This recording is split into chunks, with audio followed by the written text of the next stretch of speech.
watching Flip TV News. I am Opeyemi Olubimi. Here are the headlines. Yusuf Ganki recklessly brags about Supreme Court's ruling. Alain Oyema reviews how flight prices economy affects Nigerians.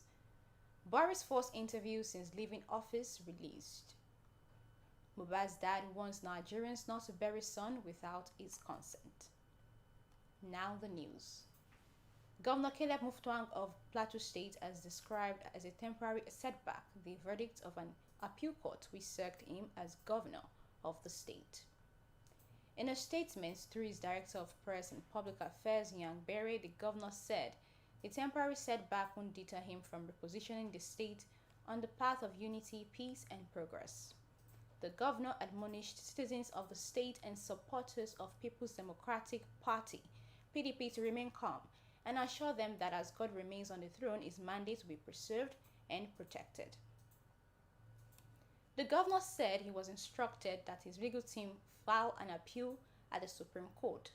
On Sunday, an appeal court in Abuja sacked Mutfwang. In a ruling on Sunday, the lead justice, Hefreda Williams Dawudu, certificate of return to the candidate of the APC, Nentawe Goshwe. Justice Williams Dawudu set aside the judgment of the tribunal which affirmed the election of Governor Mutfwang, describing it as highly incompetent.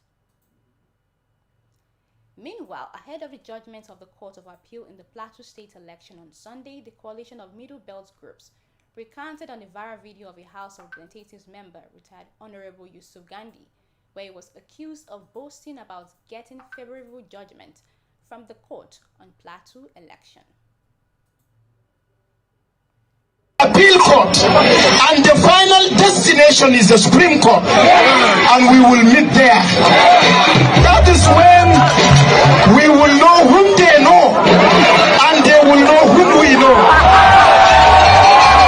We not know.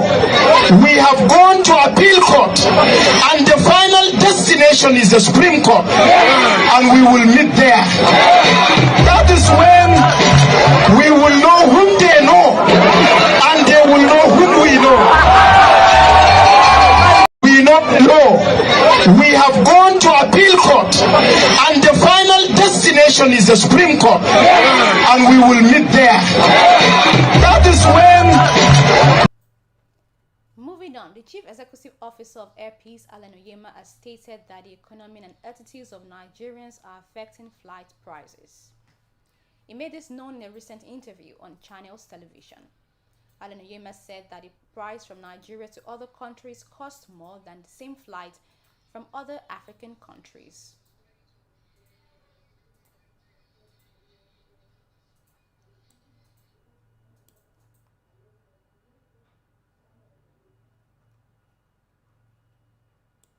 They tell you bad things about Nigerian airlines.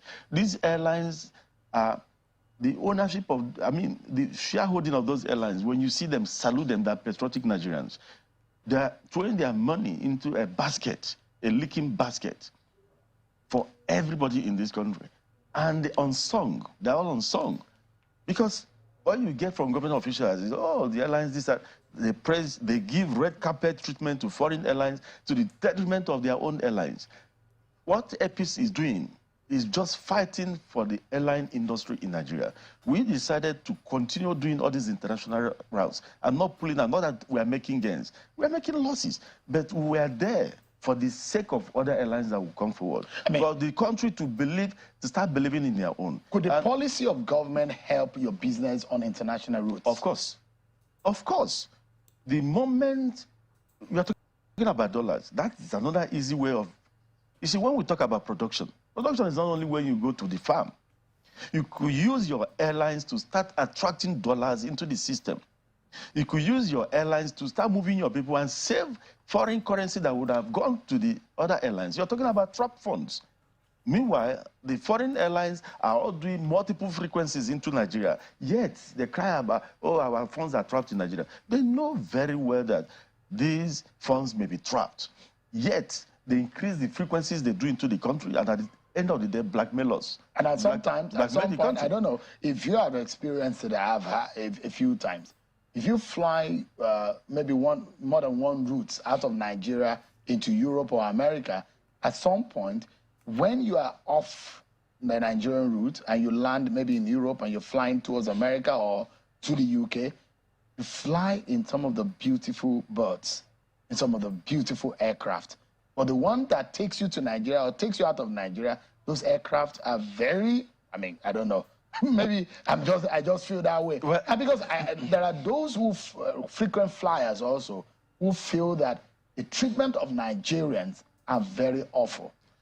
You see, when you talk about the age of the aircraft or how it looks, no operator would like to put an aircraft that is not airworthy in the skies. That's a risk. So even those ones you think they are old, coming from Britain, I'm not excusing them, but that is the truth. The aesthetics, they give you the most beautiful ones when they're flying out of their country to Europe or America, but once they bring here, become have rickety seats and whatever, but all the same, they're airworthy. I'm not even going to that. I'm going to the economics of the game. A situation where your country, your citizens pay 3 million naira as for economy class ticket to do a 6-hour flight. And Nigerians are not talking and people are not perturbed. Is that good enough? It's not. It's because your own airlines have not succeeded in doing those routes. Who is frustrated? In other news, Nigeria's former president Muhammadu Buhari has said that he does not miss being president much. This was according to a promo for the interview for the NTA shared on his X, formerly Twitter handle, on Sunday. Months before handing over power, Buhari said he would not miss his time as president of Nigeria because his best was not good enough for Nigerians. The full-length interview, which is Buhari's fourth since leaving office on May 29, 2023, will be heard at 10:30 p.m. on Monday.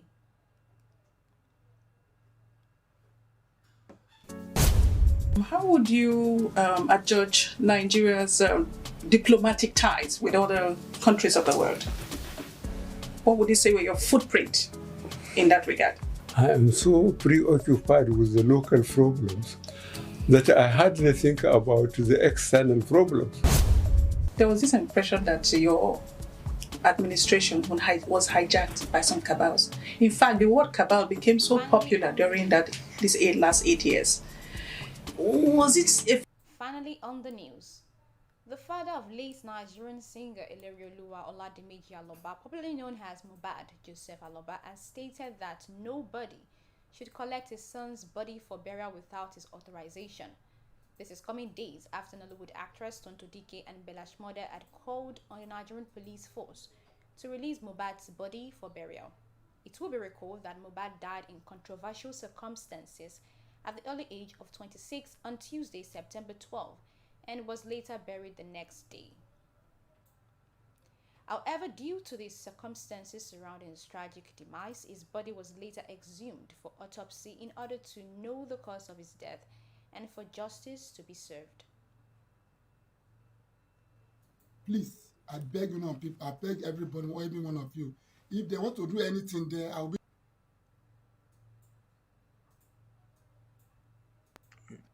Hello, brethren. I've been hearing say maybe some people want to go and carry Mohbad body. Please, when this boy dey alive, it's my son. When he still go, he still retain my name. Nobody should go there to take his body. Please, I beg you, people, I beg everybody, or every one of you, if they want to do anything there, I'll be the one to authorize them. Nobody should go and carry Mohbad body from there. I beg everybody, please, Nigerians, help me chat on them. Nobody should go jail because the judges was we need justice for Mohbad, and people now say they want to go and bury. After bury, wetin remain now? Let this justice take place first, and the rest of things we're supposed to do. The DNA is necessary. That's it.